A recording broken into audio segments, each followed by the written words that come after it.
ಅಬ್ಬಾ ಅವಾಗವಾಗ ಅನ್ಸತ್ತೆ ಈ ಕೂದಲ್ನ ಕಟ್ ಮಾಡ್ಬಿಡಣ ಅಂತ. ಎಷ್ಟು ದೊಡ್ಡದಾಗಿ ಜಡೆ ಹಾಕೊಂಡ್ರು ಕೂಡ ಹಂಗೆ ಕೆಳಗಡೆ ನೆಲದ ಮೇಲೆ ಬೀಳುತ್ತೆ. ಆಹಾ ಸಾಕು ಸಾಕು, ಕಟ್ ಮಾಡ್ಬೇಕಾಗಿರೋ ಅವಶ್ಯಕತೆ ಇಲ್ಲ. ನಿನ್ ಕೂದ್ಲಿಷ್ಟು ಲಾಂಗ್ ಆಗಿ ಬೆಳ್ಸಕ್ಕೆ ನಾನೆಷ್ಟು ಕಷ್ಟಪಟ್ಟಿದ್ದೀನಿ ಗೊತ್ತಾ?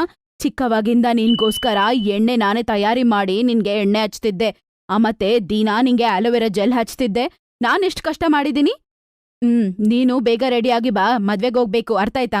ಸರಿ ಅಮ್ಮ, ಇನ್ನು 10 ನಿಮಿಷದಲ್ಲೇ ಬಂದ್ಬಿಡ್ತೀನಿ. ಸ್ವಲ್ಪದಲ್ಲೇ ರೆಡಿಯಾಗಿ ಶರ್ಮಾಜಿ ಅವರ ಮದ್ವೆ ಫಂಕ್ಷನ್ಗೆ ಅವಳು ಹೋಗ್ಬಿಡ್ತಾಳೆ.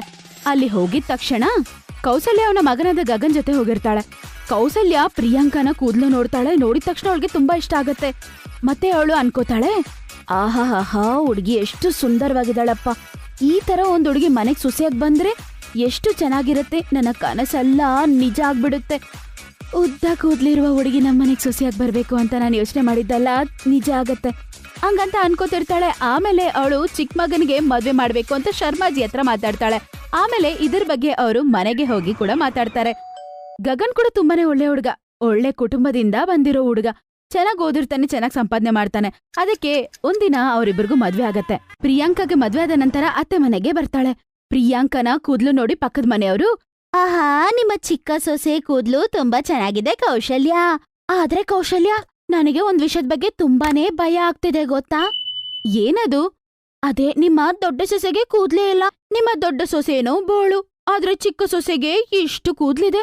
ಈ ಒಂದು ವಿಷಯದಿಂದ ನಿಮ್ಮಿಬ್ರು ಸೊಸೆಗಳ ಮಧ್ಯೆ ಜಗಳ ಗಿಗಳ ಬಂದ್ಬಿಡುತ್ತೆ, ಚೆನ್ನಾಗ್ ನೋಡ್ಕೋ ಆಯ್ತಾ? ಅವ್ರಂಗಂತ ಹೇಳಿದ ತಕ್ಷಣ ಕೌಸಲ್ಯಾಗೆ ಕೂಡ ಒಂದ್ ವೇಳೆ ಹಂಗಾಗತ್ತೇನೋ ಅಂತ ಡೌಟ್ ಆಗತ್ತೆ.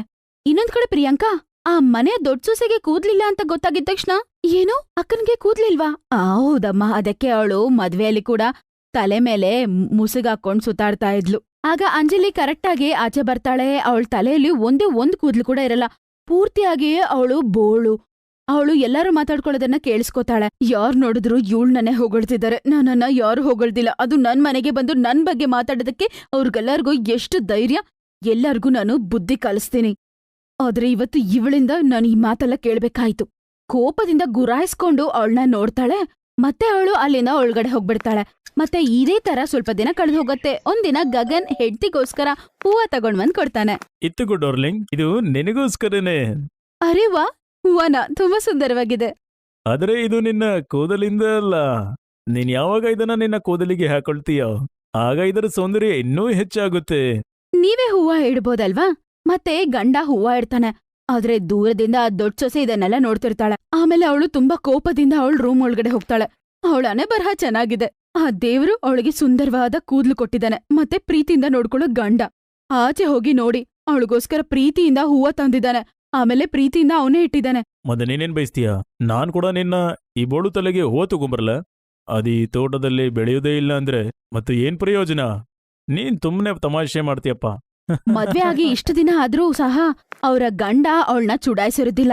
ಈ ದಿನ ಅವನು ಚುಡಾಯಿಸ್ಬಿಟ್ಟು ನಕ್ಕೊಂಡ್ ಆಚೆ ಹೋಗ್ತಿದ್ದಾನೆ ಅಂದ್ರೆ ಹೊಸ ಸೊಸೆ ಮನೆಗ್ ಬಂದಿದ್ದಾಳಲ್ವಾ, ಅದಕ್ಕೆ ಅಂತ ಅವಳು ಇನ್ನೂ ಕೋಪನ ಬೆಳೆಸ್ಕೊತಾಳೆ. ಅದರಿಂದ ಅವಳಿಗೆ ಆ ಚಿಕ್ಕ ಸೊಸೆನ ನೋಡಿದ್ರೇನೆ ಆಗ್ತಾನೆ ಇರ್ಲಿಲ್ಲ. ಸ್ವಲ್ಪ ದಿನದ ನಂತರ ಇಬ್ಬರ ಮಧ್ಯೆ ಜಗಳ ಶುರುವಾಗತ್ತೆ. ಇದೇ ರೀತಿ ನಡೀತಿರೋ ಕಾರಣದಿಂದ ಕೌಸಲ್ಯ ಇಬ್ಬರನ್ನು ಬೇರೆ ಮಾಡ್ಬಿಡ್ತಾಳೆ. ಚಿಕ್ಕ ಸೊಸೆ ಮೇಲೆ ರೂಮಲ್ಲಿ ಮತ್ತೆ ದೊಡ್ಡ ಸೊಸೆ ಕೆಳಗಡೆ ಇರೋ ರೂಮಲ್ಲಿ ಇರ್ತಾಳೆ. ಒಂದಿನ ಅವ್ರೆಲ್ಲರೂ ಸೇರ್ಕೊಂಡು ಮದ್ವೆಗೆ ಹೋಗ್ಬೇಕಾಗಿತ್ತು. ಆಗ ಕೌಸಲ್ಯ ಆಲಲ್ಲಿ ನಿಂತ್ಕೊಂಡು ಅವರಿಬ್ಬರನ್ನ ತುಂಬಾ ಹೊತ್ತಿಂದ ಕರೀತಿರ್ತಾಳೆ. ಅಯ್ಯೋ ಸೊಸೆಂದರೆ, ಎಷ್ಟೊತ್ತು ಬರೋದು? ತುಂಬಾ ಲೇಟ್ ಆಗ್ತಿದೆ. ಅಯ್ಯೋ ಅಮ್ಮ ಕ್ಷಮ್ಸಿ. ಹಾ ಅರ್ಥ ಆಯ್ತು, ನಿನ್ಗೆ ಕೂದ್ಲು ಜಾಸ್ತಿ ಇದೆ, ಬರಕ್ ಲೇಟ್ ಆಗತ್ತಂತ. ಇವಳಿಗೆ ಒಂದ್ ಕೂದ್ಲು ಇಲ್ಲ, ಏನೂ ಇಲ್ಲ. ಇವಳಿಗೆ ಯಾಕೆ ಇಷ್ಟು ಲೇಟು? ನೀನ್ ರೆಡಿ ಆಗಕ್ಕೆ ಯಾಕಮ್ಮ ಅಷ್ಟ್ ಲೇಟು? ನೀನಾದ್ರೂ ಬೇಗ ರೆಡಿ ಆಗ್ಬಿಟ್ಟು ಪಾಪ ಅವಳಿಗೆ ಸಹಾಯ ಮಾಡ್ಬೋದಾಗಿತ್ತಲ್ವಾ? ಹಾ ಸರಿ ಸರಿ, ಬನ್ನಿ ಬನ್ನಿ, ಟೈಮ್ ಆಯ್ತು. ಆಮೇಲೆ ಎಲ್ಲರೂ ಮದ್ವೆಗೆ ಹೋಗ್ತಾರೆ. ಮದ್ವೆಯಲ್ಲಿ ಎಲ್ಲರೂ ಕಣ್ಣು ಆ ಚಿಕ್ಕ ಸೊಸೆಯ ಕೂದ್ಲು ಮೇಲೇನೆ. ಅವಳು ನೋಡಕ್ ಅಷ್ಟು ಸುಂದರವಾಗಿರ್ತಾಳೆ. ವಾವ್ ಪ್ರಿಯಾಂಕಾ ಅತ್ತಿಗೆ, ಮೊದಲೇ ನೀವು ನೋಡಕ್ಕೆ ತುಂಬಾ ಸುಂದರವಾಗಿರ್ತೀರಾ. ಇದ್ರಲ್ಲಿ ಸುಂದರವಾದ ಕೂದ್ಲು ಬೇರೆ. ನೋಡಕ್ ಸಖತ್ತಾಗಿದ್ದೀರಾ ಬಿಡಿ. ನೀವು ಕೂದ್ಲಿಗೆ ಏನಾಗ್ತೀರಾ ಅಂತ ನನ್ಗೆ ಹೇಳಿ. ಸರಿ ಸರಿ, ನಿಮ್ ಜೊತೆ ನಾನು ಒಂದು ರೀಲ್ ಮಾಡ್ಬೇಕು ಮತ್ತೆ ಸೋಷಿಯಲ್ ಮೀಡಿಯಾಗ ಅಪ್ಲೋಡ್ ಮಾಡ್ಬೇಕು. ಆಮೇಲೆ ಎಲ್ಲರೂ ಅವಳ ಮೇಲೆನೆ ಕಾನ್ಸಂಟ್ರೇಟ್ ಮಾಡ್ತಿದ್ರು. ಫೋಟೋಸ್ ತಗೊಳ್ಳೋದು, ರೀಲ್ಸ್ ತಗೊಳ್ಳೋದು ಅಂತ. ಇದನ್ನೆಲ್ಲ ನೋಡ್ತಿದ್ರೆ ಅಂಜಲಿಗೆ ತುಂಬಾನೇ ಕೋಪ ಬರುತ್ತೆ. ಏನ್ ಮಾಡ್ಬೇಕಂತ ಅರ್ಥ ಆಗೋದಿಲ್ಲ. ಅವಳ ಮೇಲೆ ಇನ್ನೂ ದ್ವೇಷ ಬೆಳೆಸ್ಕೋತಾಳೆ. ಅವಳಿಗೇನಾದ್ರೂ ಮಾಡಿ ಬುದ್ಧಿ ಕಲಿಸ್ಬೇಕು ಅಂತ ಅವಳು ಅನ್ಕೋತಾಳೆ. ಉದ್ದ ಕೂದ್ಲಿದೆ ಅಂತ ಅವಳಿಗೆ ತುಂಬಾ ಅಹಂಕಾರ ಅಲ್ವಾ? ಅವಳಿಗೆ ಬುದ್ಧಿ ಕಲಿಸ್ತೀನಿ ನಾನು, ನೋಡ್ತಿರು. ಮಾರನೇ ದಿನ ಬೆಳಗ್ಗೆನೆ ಅವಳು ಚಿಕ್ಕ ಸೊಸೆಯ ರೂಮ್ಗೆ ಹೋಗಿ ಚ್ವೀನ್ ಗಮ್ನ ಸ್ಟಿಕ್ ಮಾಡ್ತಾಳೆ. ಸ್ವಲ್ಪ ತದನಂತರ ಚಿಕ್ಕ ಸೊಸೆ ಕೆಲ್ಸ ಎಲ್ಲ ಮಾಡಿ ಮುಗಿಸಿ ಸ್ವಲ್ಪ ಮಲ್ಕೊಳ್ಳೋಣ ಅಂತ ರೂಮ್ಗೆ ಬಂದು ಮಲ್ಕೋತಾಳೆ. ಆಗ ಓ ಅಯ್ಯೋ ಏನಿದು? ಅಯ್ಯೋ, ಯಾರೀ ಚ್ವಿಂಗಮ್ನ ಇಲ್ಲಿಟ್ಟಿದ್ದು? ಎಲ್ಲ ನನ್ ಕೂದ್ಲಿಗೆ ಅಂಟ್ಕೋದಿದೆ. ಸ್ವಲ್ಪ ತದನಂತರ ಅವರಿಬ್ರು ಅಲ್ಲಿಗೆ ಬರ್ತಾರೆ. ಅಯ್ಯೋ ಅತ್ತೆ ನೋಡಿ, ನನ್ ಕೂದ್ಲಲ್ಲಿ ಚ್ವಿಂಗಮ್ ಸ್ಟಿಕ್ ಆಗಿದೆ. ಓ ನೋ, ಅಯ್ಯೋ ಪಾಪ ನಿಮ್ಗೆ ಕಟ್ ಮಾಡ್ಬೇಕು ಅಂತ ಅನ್ಸತ್ತೆ. ಇರಿ ಹೋಗಿ ಕತ್ರಿ ತಕೋ ಬರ್ತೀನಿ. ಬೇಡ ಬೇಡ, ಅದಕ್ಕೇನು ಅವಶ್ಯಕತೆ ಇಲ್ಲ. ಇರುಮ್ಮ ಸೊಸೆ, ನಾನು ಈಗ್ಲೇ ಬರ್ತೀನಿ. ಬೇಗ ಹೋಗಿ ಐಸ್ ಕ್ಯೂಬ್ಸ್ ನ ತಗೊಂಬರ್ತಾರೆ ಅತ್ತೆ. ಮತ್ತೆ ಅದನ್ನ ಕೂದ್ಲಿಗೆ ಹಚ್ಚಿ ಎಲ್ಲ ಸರಿ ಮಾಡ್ಬಿಡ್ತಾಳೆ. ಓಹೋ, ಈ ಮುದುಕಿ ಎಲ್ಲ ನಾಶ ಮಾಡಿದ್ಲಲ್ವಾ? ಪರವಾಗಿಲ್ಲ, ಬೇರೇನಾದ್ರೂ ಪ್ಲಾನ್ ಮಾಡೇ ಮಾಡ್ತೀನಿ. ಮಾರನೇ ದಿನ ಪ್ರಿಯಾಂಕಾ ಸ್ನಾನ ಮಾಡ್ತಿರ್ತಾಳೆ. ಆಗ ಅವಳು ಹಚ್ಕೊಳ್ಳೋ ಎಣ್ಣೆಯಲ್ಲಿ ಅವಳು ಹೇರ್ ರಿಮೂವರ್ ಲಿಕ್ವಿಡ್ನ ಹಾಕಿ ಚೆನ್ನಾಗಿ ಮಿಕ್ಸ್ ಮಾಡಿ ಇಟ್ಬಿಡ್ತಾಳೆ. ಅದೇ ಎಣ್ಣೆನ ಅವಳು ಹಚ್ಕೊಳಕ್ ಶುರು ಮಾಡಿದಾಗ ಕೈಗೆ ತುಂಬಾ ಕೂದ್ಲು ಬರ್ತಾ ಇರುತ್ತೆ. ಅಯ್ಯೋ ದೇವ್ರೆ, ಯಾಕೆ ಇಷ್ಟು ಕೂದ್ಲು ಉದುರ್ತಿದೆ? ಓ, ಎಣ್ಣೆ ಏನಾದ್ರೂ ಎಕ್ಸ್ಪೈರ್ ಆಗಿದ್ಯಾ? ಬಹುಶಃ ಪ್ರಿಯಾಂಕಾ, ನೀನ್ ಹಾಕೋ ಎಣ್ಣೆಲಿ ಏನಾದ್ರೂ ಮಿಕ್ಸ್ ಆಗಿರ್ಬೋದು. ಹೇಗ್ ಮಾಡು, ಈ ಬಾಟಲ್ನ ಬಿಸಾಕ್ಬಿಡು. ನಾಳೆ ಆಫೀಸಿಂದ ಬರ್ಬೇಕಾದ್ರೆ ಹೊಸ ಎಣ್ಣೆ ತರ್ತೀನಿ. ಹಿಂಗೆ ಸ್ವಲ್ಪ ದಿನ ಕಳೆದು ಹೋಗುತ್ತೆ. ಪ್ರಿಯಾಂಕಾ ಏನೇನ್ ಐಟಮ್ ಯೂಸ್ ಮಾಡ್ತಾಳೋ ಅದನ್ನೆಲ್ಲ ಅಂಜಲಿ ಯೂಸ್ ಮಾಡ್ತಾಳೆ. ಆದ್ರೂ ಏನೂ ಕೂದ್ಲು ಬೆಳೆಯೋದಿಲ್ಲ. ಸ್ವಲ್ಪನೂ ಪಾಪ ಪ್ರಯೋಜನನೇ ಇರೋದಿಲ್ಲ. ಆಮೇಲೆ ಅವಳ ಕೂದ್ಲನ್ನೂ ಇವಳಿಗೆ ನೋಡಕ್ಕಾಗ್ತಿಲ್ಲ. ಹೊಟ್ಟೆ ಕಿಚ್ಚು ಬೇರೆ. ಅದರಿಂದ ಇವಳು ಅನ್ಕೋತಾಳೆ, ಇನ್ಮೇಲೆ ಅವಳ ತಲೆಯಲ್ಲಿ ಒಂದೇ ಒಂದ್ ಕೂದ್ಲು ಕೂಡ ಇರಬಾರ್ದು ಅಂತ ಅನ್ಕೋತಾಳೆ. ಅದಕ್ಕದ ಪ್ಲಾನ್ ಅನ್ನ ಮಾಡ್ತಾಳೆ. ಮೇಲೆ ಬಾಲ್ಕನಿಯಲ್ಲಿ ಕೂತಿರ್ತಾಳೆ. ಚಿಕ್ಕ ಸೊಸೆ ಕೂದ್ಲನ್ನ ಹಂಗೆ ಸ್ಟೈಲಾಗಿ ಕೆಳಗಡೆ ಬಿಟ್ಟಿರ್ತಾಳೆ. ಅದನ್ನ ನೋಡಿದ ತಕ್ಷಣ ದೊಡ್ಡ ಸೊಸೆ, ಆಹಾ, ಇವತ್ತೇ ನಿನ್ಗೆ ಲಾಸ್ಟ್ ಈ ಕೂದ್ಲಿರೋದು. ನಾನೇನ್ ಮಾಡ್ತೀನಂತ ನೋಡು.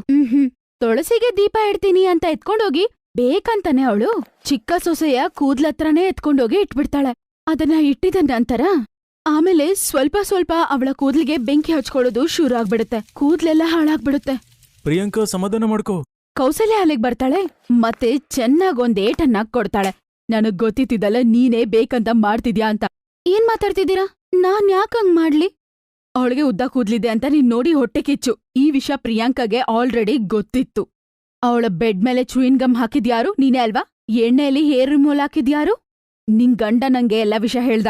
ಅದು ಮಾತ್ರ ಅಲ್ದೆ ನೀನ್ ನಮ್ಮನೆ ಸೊಸೆ ಅಂತ ಹೇಳ್ಕೊಳ್ಳೋದಕ್ಕೆ ನಂಗೆ ನಾಚಿಕೆ ಆಗ್ತಿದೆ. ಮತ್ತೆ ನಾನೇನ್ ಮಾಡ್ಲಿ? ಇವಳು ಬಂದಾಗಿಂದ ಎಲ್ಲಾರು ಇವಳನ್ನೇ ಹೊಗಳ್ತಿದ್ದೀರಾ. ಮತ್ತೆ ಎಲ್ಲಾರು ನನ್ನ ಬೇಜಾರಾಗೋ ತರ ಹರ್ಟ್ ಮಾಡ್ತಿದ್ದೀರಾ. ನನಗೆ ಕೂದ್ಲಿಲ್ಲ ಅಂದ್ರೆ ನಾನೇನ್ ಮಾಡ್ಲಿ ಹೇಳಿ? ನಂದೇನಾದ್ರೂ ತಪ್ಪಿದ್ಯಾ? ಅಂಜಲಿ ಅಳಕ್ ಶುರು ಮಾಡ್ತಾಳೆ. ಪ್ರಿಯಾಂಕಾ ಹೋಗಿ ಅವಳನ್ನ ಹಪ್ಕೋತಾಳೆ. ಮಾರನೇ ದಿನ ಪ್ರಿಯಾಂಕಾ ಅಂಜಲಿನ ಕರ್ಕೊಂಡು ಹೋಗ್ತಾಳೆ ಡಾಕ್ಟರ್ ಹತ್ರ. ಮತ್ತೆ ಡಾಕ್ಟರ್ ಟ್ರೀಟ್ಮೆಂಟ್ ನ ಸ್ಟಾರ್ಟ್ ಮಾಡ್ತಾರೆ. ಡಾಕ್ಟರ್ ಯೂಸ್ ಮಾಡಕ್ಕೆ ಕೊಟ್ಟಿರೋ ಪ್ರಾಡಕ್ಟ್ಸ್ ಇಂದ ಈಗ ಅಂಜಲಿಗೆ ಕೂಡ ಕೂದ್ಲು ಬೆಳೆಯುತ್ತೆ. ಈಗ ಅಕ್ಕ ತಂಗಿಯರು ಇಬ್ರು ತುಂಬಾ ಸಂತೋಷವಾಗಿರ್ತಾರೆ.